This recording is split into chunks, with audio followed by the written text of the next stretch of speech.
Hi, Afriats. Alan, Monica, congratulations on your diamond wedding anniversary. It's a great occasion. And hello to Nicholas, Sophie, and Dominic. And I to give you a few memories of Alan, who I've obviously known since I was born. That was 69 years ago. So Alan has been a big feature of our life all along. And he was Natalie's favourite younger brother. And, she was very fond of him. And there was always a place for Alan in our household. So he was a great uncle. He was always engaged with us children, and he was very enthusiastic. And he was more youthful than our parents' other friends. When I was born, Alan was actually 16, so he was probably in short trousers or something. And my memories of him are mainly in his 20s. Sometimes my grandparents were there, sometimes in their suburban house in Armitage Road at Golders Green, which was mysteriously called Ufran after the Moroccan village that the Afriats came from. Number one memory of Alan, curiously, is he taught me how to box. He told me how to punch straight for maximum effect. 2 days after my first lesson with him, there was a brown paper bag outside my bedroom containing a pair of shiny leather boxing gloves that he'd given me. How exciting. I was so thrilled and so grateful. It was an amazing present. And with Alan's tuition, I had 2 bouts at school, at Westminster Under School, and I won both of them, and I wasn't that bad.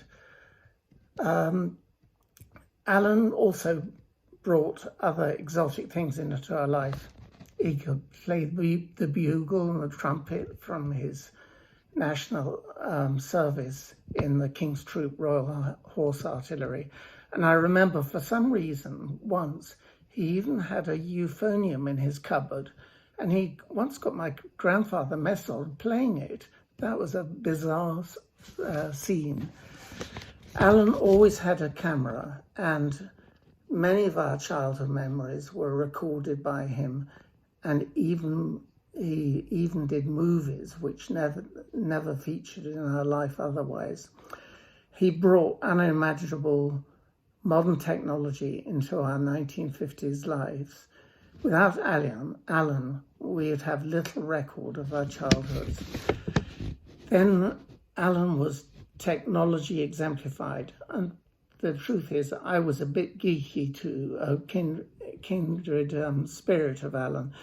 He gave me books on how to make crystal radios that I could listen to the light program through headphones very, very crackly with an aerial strung across the garden, and the ILFA photography books on colour filters that you would use on black and white photography, to yellow to bring out clouds in the sky, a red filter for a thunderstorm effect, green filter to bring out greenery.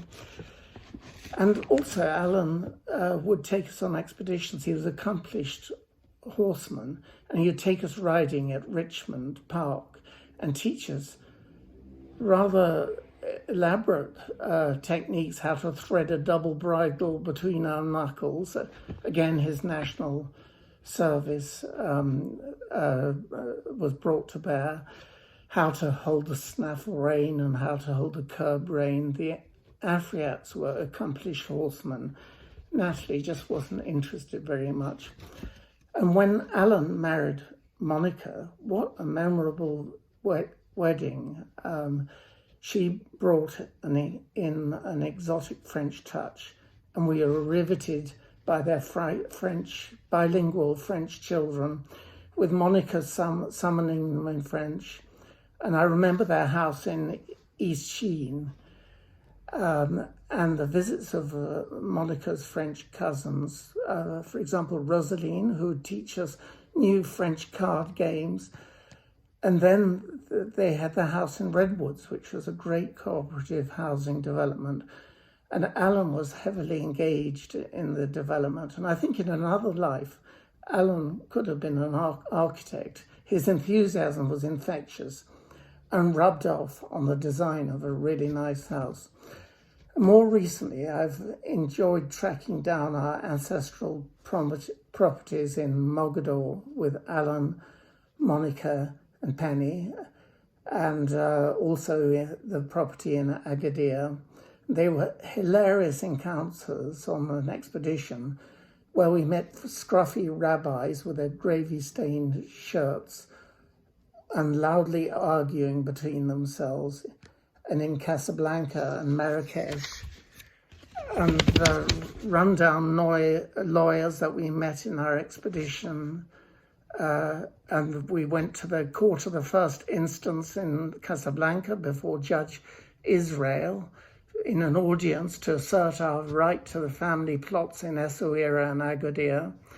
And poor Monica was sent off like a slave to do the photocopying somewhere in the court building. And in that weekend, we did numerous drives between Casa, Mogador, Marrakesh in 2 or 3 days. It was exhausting. Alan also converted me to nos coffee, moitié, in the cafes on the Casa Corniche. I still won't have it any other way.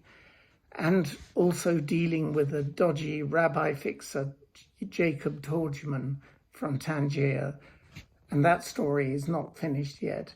Anyway, Alan, Monica, many fond memories of our childhood with you, and were bolstering up Natalie, and you were great company.